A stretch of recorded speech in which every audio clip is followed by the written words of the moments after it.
Hi everyone. ఇప్పుడు మనం ఇక ఏపీ సెట్ 2020కి సంబంధించి ఇక టీచింగ్ యాప్టిట్యూడ్ అనేటువంటి దీని నుంచి కొన్ని ఇంపార్టెంట్ ఎంసీక్యూస్ మనం ఇక్కడ సాల్వ్ చేద్దాం. సో ఇవి సో ఇంపార్టెంట్ అండ్ ఆల్సో ఇవి ఏంటంటే ఇక ప్రీవియస్ ఎగ్జామ్స్లో చాలా టైమ్స్ వచ్చినటువంటి ఎంసీక్యూస్ అనేటువంటిది we are going to discuss in this series of videos. So ఇక ఫస్ట్ క్వశ్చన్ అనేటువంటి చూద్దాం. క్రింది వాటిలో ఏది బోధన యొక్క ప్రధాన లక్షణం అనేటువంటిది ఇచ్చారు. అంటే ఏంటి దీని యొక్క మెయిన్ ఆబ్జెక్టివ్ ఏంటి, ఇక టీచింగ్ యొక్క మెయిన్ ఆబ్జెక్టివ్ ఏంటి అనేటువంటిది ఇక్కడ క్వశ్చన్ అనేటువంటిది. సో ఫస్ట్ ఇక స్టేట్మెంట్ చూద్దాం. సిలబస్కు సంబంధించిన సమాచారం ఇవ్వడం, only to give the information related to the syllabus to the students. So బోధన యొక్క ప్రధాన ఉద్దేశం అనేటువంటిది కేవలం ఇక సిలబస్ అనేటువంటిది విద్యార్థికి అందజేయడం అనేటువంటిది అని చెప్తున్నారు. అంటే దీని అర్థం ఏంటంటే సిలబస్ని మాత్రమే ఇవ్వడము, సో ఆ యొక్క సిలబస్లో ఉన్నటువంటి పాఠ్యాంశాలు అనేటువంటిది బోధించడం కాదు అనేటువంటిది. సో సిలబస్కి సంబంధించిన సమాచారం ఇవ్వడంతో బోధన యొక్క ప్రధాన లక్ష్యం అనేటువంటిది అవ్వదు. సో ఏం చేయాలి, ఆ యొక్క సిలబస్ అనేటువంటిది మనము ఆ యొక్క తరగతి గదిలో బోధించాల్సిన అవసరం కూడా ఉంటుంది. సో తర్వాత ప్రధాన లక్ష్యం ఏమి ఇచ్చారంటే విద్యార్థుల ఆలోచన శక్తిని పెంపొందించడం ఇచ్చారు. తర్వాత విద్యార్థులకు నోట్లను నిర్దేశించడం, అంటే నోట్స్ ఇవ్వడం, అంటే మెటీరియల్ ఇవ్వడం అనేటువంటిది. పరీక్షలో ఉత్తీర్ణత సాధించడానికి విద్యార్థులను సిద్ధం చేయడం అనేటువంటిది. ఏంటి ఇక 4లో కూడా ఉన్నటువంటి ఇక మెయిన్ ఆబ్జెక్టివ్ ఏంటి అనేటువంటిది. అయితే టీచింగ్లో మనం ఇవన్నీ చేస్తూ ఉంటాం, అంటే ఈ ఆబ్జెక్టివ్స్ అన్నీ ఫిల్ చేస్తూ ఉంటాం. అంటే మనం విద్యార్థులను ఉత్తీర్ణత సాధించడానికి సహాయం చేస్తాం, అలాగే వాళ్ళకు సిలబస్కి సంబంధించినటువంటి సమాచారాన్ని అందజేస్తాం, అలాగే వాళ్ళకి మెటీరియల్ అనేటువంటిది అందజేస్తాం, అలాగే విద్యార్థుల ఆలోచన శక్తిని కూడా పెంపొందిస్తాం. అయితే మనం ఇవన్నీ చేస్తూ ఉన్నటువంటి యొక్క యాక్టివిటీసే. అయితే వీటిలో ప్రధానమైనటువంటి మెయిన్ ఆబ్జెక్టివ్ మెయిన్ ఆబ్జెక్టివ్ ఏంటి ఇక టీచింగ్ అనేటువంటి చూస్తే వీరిలో ఆలోచన శక్తి అనేటువంటిది పెంపొందించడం అనేటువంటిది దీని యొక్క ప్రధానమైనటువంటి లక్షణం అనేటువంటిది. సిలబస్ అనేటువంటిది జస్ట్ పాసింగ్ ఆఫ్ ఇక ఇన్ఫర్మేషన్, అంటే ఇక సిలబస్కి సంబంధించిన సమాచారం అనేటువంటిది ఏంటంటే ఇన్ఫర్మేషన్ ఇవ్వడం అనేటువంటి దానికి టీచింగ్ అనేటువంటిదే కాదు. సో వేరే మెథడ్స్ ద్వారా కూడా ఏమవుతుందంటే ఈ యొక్క సిలబస్ అనేది సంబంధించిన సమాచారాన్ని ఇవ్వవచ్చు. సో టీచరే కాదు, ఎవరైనా సరే సిలబస్కి సంబంధించినటువంటి సమాచారం ఇవ్వచ్చు. సో టీచరే కాదు ఎవరైనా సిలబస్కి సంబంధించిన సమాచారం ఇవ్వచ్చు. అలాంటప్పుడు అది బోధన యొక్క ప్రధానమైనటువంటి లక్షణం కాదు. అలాగే ఇక నోట్స్ డిక్టేషన్ చేయడం కూడా ఇక ప్రధానమైనటువంటి ఉద్దేశం కాదు. ఇది టీచరే కాదు ఎవరైనా చేయగలరు ఇది. అలాగే ఈ యొక్క ఏదైతే చెప్తున్నామో ఇక నోట్స్ డిక్టేట్ చేయడం అనేటువంటిది ఇది కూడా ప్రధానమైనటువంటి లక్షణం కాదు. తర్వాత ఉత్తీర్ణత సాధించడానికి విద్యార్థులను సిద్ధం చేయడం అనేటువంటిది. సో ఈవెన్ కోచింగ్ సెంటర్స్కి వెళ్ళి కూడా ఏంటంటే విద్యార్థులు వాళ్ళ పరీక్షలో ఉత్తీర్ణత సాధించవచ్చు. కానీ అయితే teaching is completely different from coaching or some other things. So టీచింగ్లో కోచింగ్ ఉండొచ్చు కానీ but not the completely teaching is a coaching. So ఇందులో మనం దీనికి ప్రధాన ఉద్దేశం ఏంటంటే విద్యార్థుల ఆలోచన శక్తి అనేటువంటిది పెంపొందించడానికి మనం ప్రయత్నిస్తాము. సో అది ఇక టీచింగ్ యొక్క ప్రధానమైనటువంటి ఉద్దేశం అనేటువంటిది. సో ఇప్పుడు టీచింగ్కి అలాగే మనం చూస్తే ఇన్స్ట్రక్షన్కి ఇది సాధారణంగా మనకు ఎక్కువగా అడుగుతూ ఉంటారు క్వశ్చన్ అనేటువంటిది. How the teaching is different from instruction or training నుంచి కూడా ఏ విధంగా డిఫరెంట్ అని కూడా అడుగుతూ ఉంటారు. Teaching and training are both సేమా? నో. టీచింగ్ కావచ్చు, ఇన్స్ట్రక్షన్ కావచ్చు, ట్రైనింగ్ కావచ్చు, ఇవి there is a subtle differences, అంటే స్మాల్ డిఫరెన్సెస్ ఉంటాయి. సో స్మాల్ డిఫరెన్సెస్ ఉంటాయి కాబట్టి వి మే గెట్ చాలా కన్ఫ్యూజన్ వస్తుంది ఏంటివి అనేటువంటిది. సో ఇప్పుడు చూద్దాం, బోధన అనేటువంటిది, టీచింగ్ అనేటువంటిది ప్రధానమైన ఉద్దేశం ఏంటంటే వారి ప్రవర్తనలో మార్పు తీసుకురావడానికి మనం ప్రయత్నం చేస్తాం. We try to bring change in their behaviour. వారి యొక్క ప్రవర్తనలో మార్పు అనేటువంటి దానికోసం ఇక టీచింగ్ అనేటువంటిది ప్రధానంగా ఉద్దేశించబడినది. అలాగే టీచింగ్ని ఏమని చెప్తాము అంటే it is a system of actions అని చెప్తాం. అంటే ఇది ఒక చర్యల వ్యవస్థ, system of action intended to induce the learning. So అభ్యసనాన్ని ప్రేరేపించడానికి ఉద్దేశించబడినటువంటి ఒక చర్యల వ్యవస్థ అని చెప్తామంటే it is a system of actions intended to induce the learning in students. అదే ఇన్స్ట్రక్షన్ అనేటువంటి చూద్దాం. ఏంటి ఇన్స్ట్రక్షన్ అనేటువంటి సూచన అనేటువంటిది? ఇది ప్రధానంగా వ్యక్తిలో ఏంటంటే ప్రవర్తనలో మార్పు తీసుకురావడానికి ఇన్స్ట్రక్షన్ అనేటువంటిది ఉపయోగపడదు. ఇది కేవలం ఆ వ్యక్తి యొక్క ఆ వ్యక్తికి ఒక విషయానికి సంబంధించినటువంటిది లేదా ఒక ప్రక్రియకి సంబంధించినటువంటి జ్ఞానం కానీ, నాలెడ్జ్ కానీ, అలాగే అండర్స్టాండింగ్ కానీ ఇదేం చేస్తుందంటే డెవలప్ చేస్తుంది వ్యక్తిలో. సూచన ఏం చేస్తుంది, ఆ వ్యక్తులు ఏదైనా ఒక విషయానికి సంబంధించి జ్ఞానం కానీ, అవగాహన కానీ పెంపొందించడం జరుగుతుంది. ఫర్ ఎగ్జాంపుల్, మనం మొబైల్ ఫోన్ కొన్నప్పుడు మనకి ఇన్స్ట్రక్షన్ మాన్యువల్ వస్తుంది. ఆ ఇన్స్ట్రక్షన్ మాన్యువల్ మన ప్రవర్తనలో మార్పు అనేటువంటిది రాదు. ఏం తెలుస్తుంది మనకు, ఆ యొక్క మొబైల్ ఫోన్ అనేటువంటిది ఏ విధంగా ఉపయోగించాలి అనేటువంటిది జ్ఞానం కావచ్చు, అవగాహన కావచ్చు, ఏమవుతుంది మనకు అభివృద్ధి చెందడం అనేటువంటిది జరుగుతుంది. నెక్స్ట్ ఇక బోధన అనేటువంటిది చూద్దాం. బోధన అనేటువంటి చూస్తే ఇట్స్ ఏ కాంప్లెక్స్ ప్రాసెస్. ఇది చాలా కాంప్లెక్స్ ప్రాసెస్ అని చెప్తాం. అదే మనము ఇక ఇన్స్ట్రక్షన్ చూస్తే ఇది ఇక బోధన అంత సంక్లిష్టమైనటువంటి ప్రాసెస్ కాదు. ఎందుకంటే బోధన అనేటువంటి చేయడానికి వి నీడ్ ఏంటంటే కొన్ని కైండ్స్ ఆఫ్ మెథడ్స్ అనేటువంటిది అవసరము, పద్ధతులు అవసరము, వ్యూహాలు, స్ట్రాటజీస్ అవసరము. సో ఇవన్నీ అవసరం అవుతాయి మనకేంటంటే ఈ యొక్క బోధన చేయడానికి. సో కొన్ని రకాల మెథడ్స్ కావచ్చు, కొన్ని రకాలైనటువంటి ఇక స్ట్రాటజీస్ కావచ్చు, కొన్ని రకాల అప్రోచెస్ కావచ్చు ఇక బోధనకు అవసరం. అదే సూచన చేయడానికి ఇలాంటి మెథడ్స్ కానీ, లేదంటే ఇలాంటి అప్రోచెస్ కానీ, స్ట్రాటజీస్ కానీ ఇవన్నీ అవసరం అనేటువంటిది ఉండదు. అందువల్ల ఏంటంటే ఇది అంత కష్టమైనటువంటి ప్రాసెస్ కాదు, ఇది అంత సంక్లిష్టమైన ప్రాసెస్ కాదు అని చెప్తాం. అయితే ఇన్స్ట్రక్షన్లో ఏంటంటే కేవలం మనం ఏం చేస్తామంటే ఇక్కడ ఇన్ఫర్మేషన్ ఇవ్వడం జరుగుతుంది, లేదా అవతల వ్యక్తిని డైరెక్ట్ చేయడం జరుగుతుంది. మీరు ఈ విధంగా ఈ యొక్క మొబైల్ని ఆపరేట్ చేసుకోండి అనేటువంటి సమాచారం అనేటువంటిది ఇవ్వడం జరుగుతుంది. కానీ దానికంటూ సపరేట్గా మెథడ్ అనేటువంటిది, లేకుంటే ఒక స్ట్రాటజీ అనేటువంటిది, ఒక అప్రోచ్ అనేటువంటిది మనము అందులో ఇవ్వడం అనేటువంటిది ఉండదు.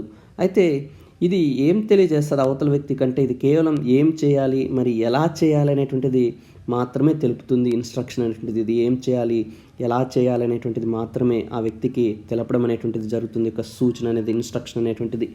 ఇప్పుడు నెక్స్ట్ ఇంకా అదర్ డిఫరెన్సెస్ అనేటువంటివి కూడా మనం ఇప్పుడు ఇక్కడ పరిశీలిద్దాం.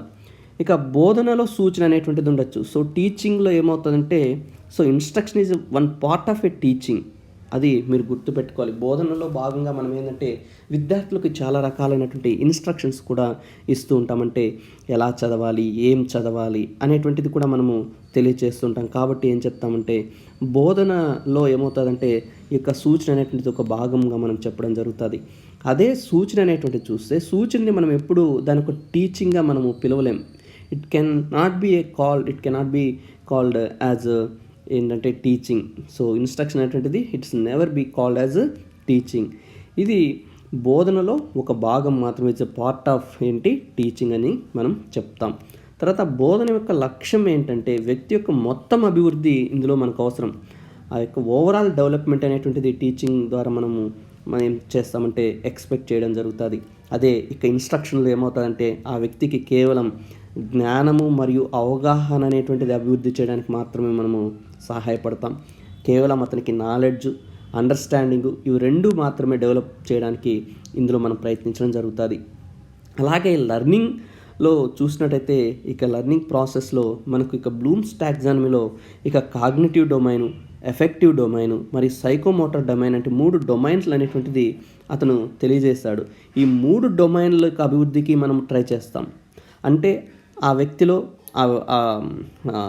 స్టూడెంట్లు ఏం చేస్తామంటే కాగ్నిటివ్ డొమైన్ అంటే థింకింగ్ అనేటువంటిది డెవలప్ చేయడానికి, కాగ్నిటివ్ అంటే that related to brain, so brain ద్వారా చేసే యాక్టివిటీస్ కావచ్చు. అలాగే సైకోమోటార్ యాక్టివిటీస్ అంటే ఇక న్యూరోమస్కులర్ యాక్టివిటీస్ అనేటువంటివి. అంటే ఇక న్యూరోమస్కులర్ యాక్టివిటీస్ అంటే సో ఆ వ్యక్తికి కావాల్సినటువంటి ఇక స్కిల్స్ అనేటువంటివి ఇక్కడ డెవలప్ అవ్వడం జరుగుతుంది సైకోమోటార్ డొమైన్లో. అలాగే మూడవది చూసినట్టయితే థర్డ్ డొమైన్ అనేటువంటిది అఫెక్టివ్ డొమైన్ అనేటువంటిది. సో ఇంకా అఫెక్టివ్ డొమైన్ లేదంటే ఆ వ్యక్తి యొక్క యాటిట్యూడ్ అనేటువంటిది. సో ఈ 3 డొమైన్ల యొక్క అభివృద్ధి కూడా అభివృద్ధి అయ్యేటట్టు మనం ఇక్కడ ప్రయత్నిస్తాం. కానీ ఇక్కడ కేవలం జ్ఞానానికి సంబంధించినటువంటిది కాగ్నిటివ్ డొమైన్ మాత్రమే ఇక్కడ పని చేయడం అనేటువంటిది జరుగుతుంది ఇన్స్ట్రక్షన్లో. సో ఇక న్యూరోమోటర్ డొమైన్ కావచ్చు, ఎఫెక్టివ్ డొమైన్ కావచ్చు, ఈ రిమైనింగ్ 2 డొమైన్స్ అనేటువంటిది ఇక్కడ ప్రస్తావన అనేటువంటిది రాదు. తర్వాత బోధనలో చూస్తే జ్ఞాపక శక్తి, అవగాహన మరియు ప్రతిబింబం వంటి 3 స్థాయిల అభ్యసనాలు ఉంటాయి. మనం ఇక లెవెల్స్ ఆఫ్ ఇక లెర్నింగ్ అనేటువంటి చూస్తే బ్లూమ్స్ టాక్సానమీ ప్రకారం సో మనకు ప్రాథమికంగా ఏమవుతుందంటే మెమరీ లెవెల్ ఆఫ్ లెర్నింగ్ ఉంటుంది. ఆల్రెడీ దీనిపైన వీడియో చేశాను, మీరు చూడొచ్చు. తర్వాత అండర్స్టాండింగ్ లెవెల్ ఆఫ్ లెర్నింగ్ అనేటువంటిది ఉంటుంది. అండ్ థర్డ్ లెవెల్లో చూస్తే రిఫ్లెక్టివ్ లెవెల్ ఆఫ్ లెర్నింగ్ అనేటువంటిది ఉంటుంది. మెమరీ లెవెల్ ఆఫ్ లెర్నింగ్ మనకు ప్రైమరీ స్టేజ్లో స్టార్ట్ అవుతుంది. ఈ స్థాయిలో ఆ యొక్క విద్యార్థికి అండర్స్టాండ్ చేసుకునే కెపాసిటీ ఉంటుంది. ఇప్పుడు కిడ్స్ ఉంటారు, ఎల్కేజీ యూకేజీ చదివేటువంటివి చిన్నపిల్లలు ఏబిసిడీలు అనేటువంటిది జస్ట్ వాళ్ళు మెమరైజ్ చేసుకుంటారు, కానీ వాటిని అండర్స్టాండ్ చేసుకోరు ఏంటవి అనేటువంటిది. తర్వాత అండర్స్టాండింగ్ లెవెల్లోకి వచ్చిన తర్వాత ఏంటి ఇక ఆల్ఫాబెట్స్ అనేటువంటిది అర్థమైన తర్వాత ఇక ఆల్ఫాబెట్స్ అనేటువంటిది ఉపయోగించుకొని వీళ్ళు వర్డ్స్ అనేటువంటిది ఫ్రేమ్ చేయగలిగేటువంటి ఒక స్థాయికి వెళ్తారు. కొత్త పదాలు అనేటువంటి సృష్టించడానికి ప్రయత్నిస్తారు వాళ్ళు నేర్చుకున్నటువంటి ఒక ఆల్ఫాబెట్స్ తర్వాత రిఫ్లెక్టివ్ లెవెల్లోకి వెళ్ళిన తర్వాత ఏమవుతుందంటే ఇక రిఫ్లెక్టివ్ లెవెల్లో బోత్ మెమరీ లెవెల్ ఉంటుంది, ఇక అండర్స్టాండింగ్ లెవెల్, రెండు లెవెల్ ఆఫ్ ఇక లెర్నింగ్ ఇక్కడ ఉంటుంది. Memory level and understanding level రెండు కలిసి ఇక రిఫ్లెక్టివ్ లెవెల్ ఆఫ్ లెర్నింగ్ అనేటువంటిది హై లెవెల్ ఆఫ్ లెర్నింగ్గా ఉంటుంది. ఫర్ ఎగ్జాంపుల్ ఇక మెమరీ ఆఫ్ లెవెల్ ఆఫ్ లెర్నింగ్లో ఇతను ఇక నెంబర్స్ నేర్చుకున్నాడు అనుకోండి, అండ్ అండర్స్టాండింగ్ లెవెల్ ఆఫ్ లెర్నింగ్లో ఇక నెంబర్స్కి సంబంధించి అడిషన్స్ మరియు అంటే ఏంటి, అలాగే మల్టిప్లికేషన్ అంటే ఏంటి అనేటువంటి నేర్చుకుంటే ఇక రిఫ్లెక్టివ్ లెవెల్ ఆఫ్ లెర్నింగ్లో ఏం చేస్తాడంటే అప్లై చేస్తాడు. ఏ విధంగా అప్లై చేస్తాడంటే ఇక మెమరీ లెవెల్లో నేర్చుకున్నటువంటి ఈ యొక్క నెంబర్స్ని అండ్ అండర్స్టాండింగ్ లెవెల్లో నేర్చుకున్నటువంటి ఈ యొక్క మల్టిప్లికేషన్ ఏంటి, అడిషన్ అంటే ఏంటి అనేటువంటిది తీసుకొని దాన్ని ఇక రిఫ్లెక్టివ్ లెవెల్ ఆఫ్ లెర్నింగ్లో అప్లై చేసి వాటి నుంచి ఏమవుతాడంటే అతను ఆ రిఫ్లెక్టివ్ లెవెల్ ఆఫ్ లెర్నింగ్ ద్వారా వాటిని సాల్వ్ చేయడానికి ప్రయత్నిస్తారు. ఆ విధంగా 3 లెవెల్స్ ఆఫ్ లెర్నింగ్ అనేటువంటిది ఇక టీచింగ్లో ఉంటుంది. కానీ ఇక్కడ మనం కానీ చూసినట్టయితే అంటే ఇక ఇన్స్ట్రక్షన్లో కానీ చూసినట్టయితే ఇది కేవలం ఇక అండర్స్టాండింగ్ స్థాయిని మాత్రమే కలిగి ఉంటుంది. So only understanding level of learning మాత్రమే ఇందులో ఉంటుంది, కానీ రిఫ్లెక్టివ్ లెవెల్ ఆఫ్ లెర్నింగ్ అనేటువంటిది ఇందులో ఉండదు అనేటువంటిది గుర్తుపెట్టుకోవాలి. అలాగే ఇక టీచింగ్లో కానీ చూస్తే ఇక్కడ ఫేస్ టు ఫేస్ ఇంటరాక్షన్ అనేటువంటిది ఇక్కడ అవకాశం అనేటువంటిది ఉంటుంది. అదే ఇన్స్ట్రక్షన్లో కానీ చూసినట్టయితే ఇక్కడ పరస్పర చర్య అటువంటి పరస్పర చర్య అంటే ఫేస్ టు ఫేస్ ఇంటరాక్షన్ అనేటువంటిది ఇక్కడ ఉండదు. అది ఇందులో ఉన్నటువంటి ఒక ఇది అంటే ఇక ఇన్స్ట్రక్షన్లో లేనటువంటిది, అంటే ఇక ఫేస్ టు ఫేస్ ఇంటరాక్షన్ అనేటువంటిది ఉండదు. ఎందుకు చెప్తున్నా అంటే చాలా ఎగ్జామ్స్లో అడుగుతారు, సో ఇన్స్ట్రక్షన్లో ఫేస్ టు ఫేస్ ఇంటరాక్షన్ ఉంటుందా ఉండదా, సో ఇలాగ అడిగేస్తూ ఉంటారు క్వశ్చన్. కాబట్టి మీరు చాలా జాగ్రత్తగా ఇవి తెలుసుకోవాల్సి ఉంటుంది. తర్వాత ఇక్కడ ఏమవుతుందంటే పరస్పర చర్య అనేటువంటిది అంటే మ్యూచువల్ ఇంటరాక్షన్ కూడా ఇక్కడ ఉంటుంది. So face to face interaction కావచ్చు, ఇక మ్యూచువల్ ఇంటరాక్షన్ కావచ్చు, సో ఇవంతా కూడా ఇక మనము టీచింగ్లో గమనిస్తాం. కానీ అది మనం ఇక ఏంటంటే ఈ యొక్క సూచన లేదా ఇన్స్ట్రక్షన్లో అది గమనించము. తర్వాత ఇక టీచింగ్ అనేటువంటిది ఎప్పుడు కూడా ఏమవుతుందంటే ఇక టీచర్ సెంట్రిక్గా జరుగుతుంది, లేదంటే ఇక విద్యార్థిక సెంట్రిక్గా జరగచ్చు, లేదంటే ఇద్దరి సెంట్రిక్గాను జరగచ్చు. అంటే బోధకుడి కేంద్రీకృతమైనవి, విద్యార్థి కేంద్రీకృతమైనది, బోధకుడు మరియు విద్యార్థి కేంద్రీకృతమైనవి రెండు జరుగుతాయి. కానీ ఇన్స్ట్రక్షన్ అనేటువంటిది ఎప్పుడు ఒక విద్యార్థి కేంద్రీకృతంగానే సాగుతుంది. ఇది కూడా గుర్తుపెట్టుకోవాలి, చాలా ఎగ్జామ్స్లో అడిగారు. సో ఇక కేవలం ఇది ఒక స్టూడెంట్ యొక్క సెంట్రిక్గానే ఇక ఇన్స్ట్రక్షన్ అనేటువంటిది సాగుతుంది. సో ఇన్స్ట్రక్షన్ అనేటువంటిది can be replaced by A TV, radio, so ఇలా కంప్యూటర్ ఇలాంటివి. సో ఇక ఇన్స్ట్రక్షన్ ఇవ్వడానికి ఇక టీచరే అవసరం లేదు. సో ఒక టీవీ ద్వారా ఇన్స్ట్రక్షన్ ఇవ్వచ్చు, రేడియోస్ ద్వారా ఇన్స్ట్రక్షన్స్ ఇవ్వచ్చు, కంప్యూటర్స్ ద్వారా కూడా ఇన్స్ట్రక్షన్స్ అనేటువంటిది చేయొచ్చు. కానీ టీచింగ్ చేయడానికి కంపల్సరీగా టీచర్ అనేటువంటి వ్యక్తి అవసరం అనేటువంటిది ఉంటుంది. సో ఇవి కొన్ని ఒక డిఫరెన్సెస్. అలాగే టీచింగ్ అండ్ ట్రైనింగ్ కూడా ఉన్నటువంటి డిఫరెన్సెస్ అనేటువంటిది కూడా చాలా ఇంపార్టెంట్. టీచింగ్ అనేటువంటిది ఏమవుతుందంటే ఇది కంప్లీట్గా మనం చూసినట్టయితే ఏమవుతున్నది ఇక నాలెడ్జ్కి సంబంధించినటువంటి లేదంటే అండర్స్టాండింగ్కి సంబంధించినటువంటిది, దాంతోపాటు వాళ్ళకి బిహేవియర్కి సంబంధించినటువంటిది, ఇవన్నీ కూడా డెవలప్ అవడం అనేటువంటిది జరుగుతుంది. సో అదే మనం ట్రైనింగ్లో అనేటువంటిది చూస్తే ఎక్కువగా స్కిల్ అనేటువంటిది డెవలప్ అవుతుంది. ఇక్కడ ఏమవుతుందంటే వీరికి నాలెడ్జ్ అనేటువంటిది డెవలప్ అవుతుంటే ఇక టీచింగ్ ద్వారా, సో ఇక ట్రైనింగ్ ద్వారా ఏమవుతుంది ఒక స్కిల్ అనేటువంటిది డెవలప్ అవుతుంది. సో టీచింగ్ అనేది ఎక్కువ థియరిటికల్గా ఉంటుంది అండ్ ట్రైనింగ్ అనేటువంటిది ఎక్కువగా ప్రాక్టికల్గా ఉంటుంది. సో ఇక ట్రైనింగ్ ద్వారా ఏమవుతుందంటే ఒక పర్టికులర్ అంశానికి సంబంధించినటువంటి దానిపైన ఆ వ్యక్తికి పూర్తి నైపుణ్యం అనేటువంటిది వస్తుంది. అదే టీచింగ్ ద్వారా బ్రాడ్ ఏరియాస్ పైన అతనికి ఏమవుతుందంటే ఇక అవగాహన అనేటువంటిది కలుగుతుంది, జ్ఞానం అనేటువంటిది వస్తుంది, అంటే అండర్స్టాండింగ్ వస్తుంది, అలాగే నాలెడ్జ్ అనేటువంటిది వస్తుంది టీచింగ్ ద్వారా. అదే ట్రైనింగ్ ద్వారా అయితే ఏదో ఒక స్పెసిఫిక్ విషయానికి సంబంధించి పూర్తి నైపుణ్యం అనేటువంటిది ఆ వ్యక్తిలో డెవలప్ అవ్వడం అనేటువంటిది జరుగుతుంది.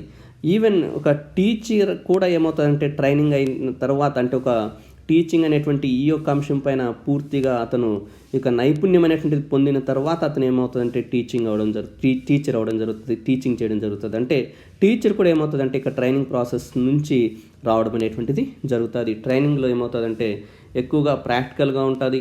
ఒక అంశం పైన పూర్తిగా ఏమవుతుందంటే ఇక జ్ఞానం అనేటువంటిది పొందడం అనేటువంటిది జరుగుతుంది. సో ఇది టీచింగ్ అండ్ ట్రైనింగ్కి ఉన్నటువంటి ఒక డిఫరెన్స్ అనేటువంటిది. లెవెల్స్ ఆఫ్ ఇక టీచింగ్ ఇక లెర్నింగ్ అనేటువంటి చూస్తే, అంటే ఇక లెర్నింగ్ అనేటువంటిది అభ్యాసం అనేటువంటిది చూస్తే 3 లెవెల్స్లో జరుగుతుంది. మెమరీ లెవెల్లో learning, understanding level learning and reflective level of learning. So ఇది బ్లూమ్స్ అనేటువంటి ఒక సైంటిస్ట్ దీన్ని ఈ విధంగా క్లాసిఫై చేశారు, understanding level and reflective level అని. అలాగే ఇతను ఇక డొమైన్స్ కూడా 3 డొమైన్స్గా క్లాసిఫై చేశాడు. కాగ్నిటివ్ డొమైన్ అని, అఫెక్టివ్ డొమైన్ అని చెప్పి, అలాగే సైకోమోటర్ డొమైన్ అని చెప్పి 3 డొమైన్స్గా దీన్ని డివైడ్ చేయడం జరిగింది. సో ఇప్పుడు నెక్స్ట్ ఇక్కడ చూడొచ్చు డొమైన్స్ కూడా ఇక బ్లూమ్స్ టాక్సానమీకి సంబంధించి psychomotor domain, affective domain, cognitive domain అనేటువంటిది.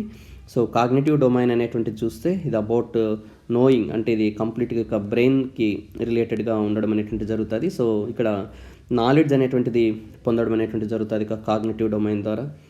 సో అదే అఫెక్టివ్ డొమైన్ ద్వారా యాటిట్యూడ్స్ అండ్ స్కిల్స్ అనేటువంటిది డెవలప్ అవ్వడం అనేటువంటిది జరుగుతుంది. తర్వాత ఇక సైకోమోటర్ డొమైన్ ద్వారా ఏమవుతుందంటే అతనికి స్కిల్ అనేటువంటిది డెవలప్ అవుతుంది. సో ఏదైనా ఒక పర్టికులర్ అంశానికి సంబంధించిన స్కిల్ అనేటువంటిది అతను సైకోమోటర్ డొమైన్ ద్వారా డెవలప్ చేసుకుంటాడు. సో దీంట్లో న్యూరోమస్కులర్ కోఆర్డినేషన్ అనేటువంటిది డెవలప్ అవుతుంది. సో మన క్లాస్ రూమ్లో చూస్తే ఇక సైకోమోటర్ స్కిల్స్ అనేటువంటిది ఏ విధంగా డెవలప్ అవుతాయంటే పిల్లలకి, సో క్లాస్ రూమ్ యాక్టివిటీస్ మనం ఇవ్వడం ద్వారా వాళ్ళకు సైకోమోటర్ యాక్టివిటీస్ అనేటువంటిది డెవలప్ అవ్వడం జరుగుతుంది. అలాగే ఇక కాగ్నిటివ్ స్కిల్స్ అనేటువంటిది ఏ విధంగా డెవలప్ అవుతాయంటే పిల్లలకి, సో ఏంటంటే మనం వాళ్ళని ఎంకరేజ్ చేయడం ద్వారా, ఏదన్నా ఒక అంశానికి సంబంధించి వాళ్ళను దాని గురించి ఆలోచించమని చెప్పడం ద్వారా ఏమవుతుందంటే ఇక కాగ్నిటివ్ స్కిల్స్ అనేటువంటిది డెవలప్ అవ్వడం జరుగుతుంది. అలాగే ఇక అఫెక్టివ్ స్కిల్స్ ఏ విధంగా డెవలప్ అవుతాయంటే, అంటే ఇక యాటిట్యూడ్కి సంబంధించిన స్కిల్స్ ఏ విధంగా డెవలప్ అవుతాయంటే తోటి విద్యార్థులతో వారు కలవడం ద్వారా ఇక అఫెక్టివ్ స్కిల్స్ అనేటువంటిది డెవలప్ అవ్వడం అనేటువంటిది జరుగుతుంది. సో ఇప్పుడు ఇక నెక్స్ట్ క్వశ్చన్కి మనము మూవ్ అవుదాం. సో నెక్స్ట్ క్వశ్చన్ కానీ చూసినట్టయితే ఇది ఇక టీచింగ్ మెథడ్కి సంబంధించినటువంటిది. కింది వాటిలో ఏది మంచి బోధనా పద్ధతి, which is the best teaching method అనేటువంటిది ఇచ్చారు. సో ఉపన్యాసము, లెక్చర్ మెథడు మరియు డిక్టేషన్ అనేటువంటిది ఇచ్చారు. సెమినార్ అండ్ ప్రాజెక్ట్ అని ఇచ్చారు. సెమినార్ మరియు డిక్టేషన్ అనేటువంటిది ఇచ్చారు. డిక్టేషన్ అండ్ అసైన్మెంట్ అనేటువంటిది ఇవ్వడం జరిగింది. సో ఇందులో కానీ అబ్జర్వ్ చేసినట్టయితే, సో లెక్చర్ మెథడ్లో ఏమవుతుందంటే కంప్లీట్గా ఇక లెక్చర్ ఏం చేస్తుంటారంటే ఇక టీచింగ్ చేయడం జరుగుతూ ఉంటుంది. సో ఇందులో టీచర్ యాక్టివ్గా ఉంటారు అండ్ ఇక లర్నర్ ప్యాసివ్గా ఉండడం అనేటువంటిది జరుగుతుంది. టీచర్కి వ్యాస్ట్ నాలెడ్జ్ ఉంటుంది, అట్ ద సేమ్ టైం లర్నర్కి చాలా మినిమం నాలెడ్జ్ అనేటువంటిది అంశం పైన ఉండడం అనేటువంటిది జరుగుతుంది. సో దీనివల్ల ఏమవుతుందంటే టీచర్ ఎక్కువగా సుపీరియర్గా ఉండడం అనేటువంటిది జరుగుతుంది ఈ యొక్క ప్రాసెస్లో. నెక్స్ట్ ఇక సెమినార్ అండ్ ప్రాజెక్ట్ మెథడ్స్. ఇక సెమినార్ మెథడ్లో కానీ చూసినట్టయితే ఇందులో స్టూడెంట్ ఎక్కువగా యాక్టివ్గా ఉండడం జరుగుతుంది అండ్ రోల్ ఆఫ్ ఇక లెక్చరర్ అనేటువంటిది చాలా తక్కువ ఉంటుంది ఇక సెమినార్లో. సో ఇక స్టూడెంట్స్ ఏమవుతుందంటే ఇక విషయాన్ని ఇక్కడ ఏం చేస్తారంటే ప్రజెంటేషన్ చేయడం అనేటువంటిది జరుగుతుంది. అందువల్ల ఏమవుతుందంటే స్టూడెంట్స్కి ఎక్కువ నాలెడ్జ్ అనేటువంటిది ఆ విషయం పైన కలగడం అనేటువంటిది జరుగుతుంది. సో ఆ విధంగా సెమినార్ అనేటువంటిది ఈజ్ బెటర్ మెథడ్. అలాగే ప్రాజెక్ట్ ద్వారా కూడా విద్యార్థి ఒక అంశాన్ని గురించి ఇక నూతనంగా ఆలోచించడం అనేటువంటిది జరుగుతుంది. ఆ విధంగా నూతనంగా ఆలోచించగలిగేటువంటి శక్తి అనేటువంటిది ప్రాజెక్ట్ ద్వారా వస్తుంది. కాబట్టి సో వీటిలో మంచి బోధనా పద్ధతి సెమినార్ మరియు ప్రాజెక్ట్ అని మనం చెప్పుకోవచ్చు. సో ఇక్కడ డిక్టేషన్లో ఉన్నటువంటి ఇదేంటంటే ఇక్కడ ఎలాంటి ఒక అంశాలపైన ఎలాంటి ఇక అవగాహన అనేటువంటిది మనం కల్పించలేము, నాలెడ్జ్ అనేటువంటిది కూడా కల్పించలేము విద్యార్థికి. కేవలం ఇక్కడ ఇన్ఫర్మేషన్ అనేటువంటి సమాచారం మాత్రమే ఇవ్వగలుగుతాం అనేటువంటిది ఇందులో ఉన్నటువంటిది. సో అది ఇక్కడ డిక్టేషన్లో ఉన్నటువంటి డిసడ్వాంటేజ్ అనేటువంటిది. సో ఆ విధంగా చూసినట్టయితే ఇక ఆప్షన్ బి అనేటువంటిది దీనికి కరెక్ట్ స్టేట్మెంట్. సో నెక్స్ట్ క్వశ్చన్కి మనము మూవ్ అవుదాం. ఉపాధ్యాయుడు బోధన సహాయాలను ఉపయోగిస్తాడు.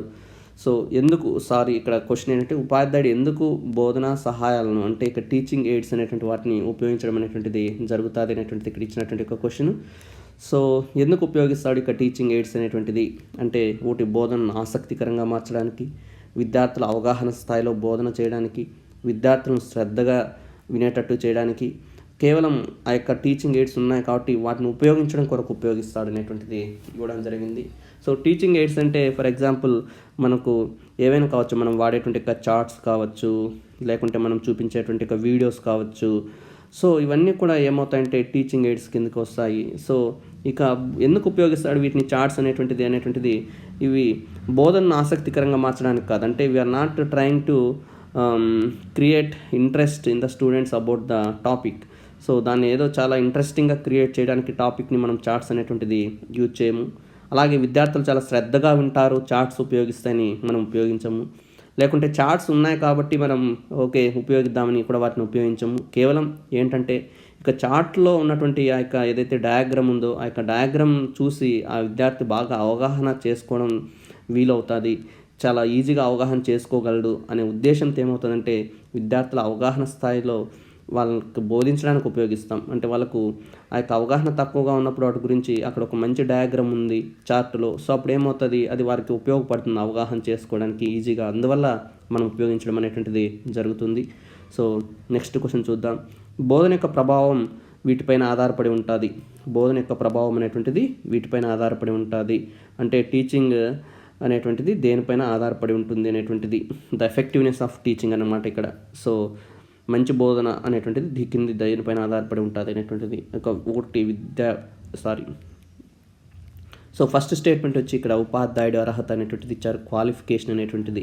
అంటే వీళ్ళ మీనింగ్ ఏంటంటే సో హయ్యర్ క్వాలిఫికేషన్ ఉంటే చాలా బాగా ఇక బోధన అనేటువంటిది ఉంటుంది అనేటువంటిది. నో, మనకు తెలుసు తక్కువ క్వాలిఫికేషన్ ఉన్న వాళ్ళు కూడా చాలా బాగా చెప్పేవాళ్ళు ఉన్నారు. అలాగే చాలా బాగా క్వాలిఫికేషన్ ఉన్న వాళ్ళు బాగా చెప్పలేని వాళ్ళు ఉన్నారు. సో తక్కువ క్వాలిఫికేషన్ నుండి బాగా చెప్పలేని వాళ్ళు ఉన్నారు, బాగా క్వాలిఫికేషన్ నుండి బాగా చెప్పగలిగే వాళ్ళు ఉన్నారు. కాబట్టి సో ఇది దీనిపైన ఆధారపడి లేదనేటువంటిది మనకు అర్థమవుతుంది క్వాలిఫికేషన్ మీద. రెండవది ఇక గురువు యొక్క వ్యక్తిత్వం పైన, అంటే ఎఫెక్టివ్నెస్ ఆఫ్ టీచింగ్ అనేటువంటిది వ్యక్తిత్వం పైన ఆధారపడి ఉంటుంది అంటున్నారు. అంటే ఆ యొక్క గురువు ఒక పాజిటివ్ యాటిట్యూడ్ కలిగిన వ్యక్తి అయితే ఏమవుతుంది, బోధన అనేటువంటిది బాగా ఉంటుందని. లేదంటే నెగిటివ్ యాటిట్యూడ్ కలిగిన వ్యక్తి అయితే బోధన పైన అది ప్రభావం పడుతుంది అనేటువంటిది ఇక్కడ అంటే వాళ్ళకి వ్యక్తిత్వం గురించి చెప్పడం జరుగుతున్నది. సో ఇప్పుడు కూడా వ్యక్తిత్వం అనేది ఎఫెక్టివ్నెస్ ఆఫ్ టీచింగ్ పైన ఆధారపడి ఉండదు. సో చాలా ఇక ఏంటంటే మంచి ఇక వ్యక్తిత్వం లేని వాళ్ళు కూడా చాలా బాగా టీచింగ్ చేసేటువంటి కెపాసిటీ ఉన్న వాళ్ళు ఉన్నారు. మంచి వ్యక్తిత్వం కలిగి ఉండి టీచింగ్ చేయలేనటువంటి కెపాసిటీ కలిగిన ఎగ్జాంపుల్స్ కూడా ఉన్నాయి. కాబట్టి ఎప్పుడు కూడా వారికి వ్యక్తిత్వం కూడా ఆధారపడి ఉండదు టీచింగ్ యొక్క ఎఫెక్టివ్నెస్ పైన. అలాగే వాళ్ళకి హ్యాండ్ రైటింగ్ అని ఇచ్చారు, గురువు యొక్క చేతివ్రాత అనేటువంటిది చేతివ్రాత పైన కూడా ఆధారపడి ఉండదు. మనకు తెలుసు చాలా బాగా రాయగలిగేటువంటి చాలామంది ఉపాధ్యాయులు వాళ్ళకి బోధన అనేటువంటి సరిగా ఉండకపోవచ్చు, బాగా రాయలేనటువంటి గురువుల యొక్క బోధన చాలా బాగా ఉండొచ్చు. అండ్ ఫోర్త్ వన్ చూస్తే గురువు యొక్క విషయం యొక్క అవగాహన అనేటువంటిది. సో ఏ విషయం గురించి ఆ యొక్క బోధనలో చర్చిస్తున్నాడో ఆ యొక్క విషయం పైన మంచి అవగాహన కలిగి ఉన్నప్పుడు ఏమవుతుందంటే ఆటోమేటిక్గా ఆ యొక్క టీచింగ్ యొక్క ఎఫెక్టివ్నెస్ అనేటువంటిది ఎక్కువగా ఉండడం అనేటువంటిది జరుగుతుంది.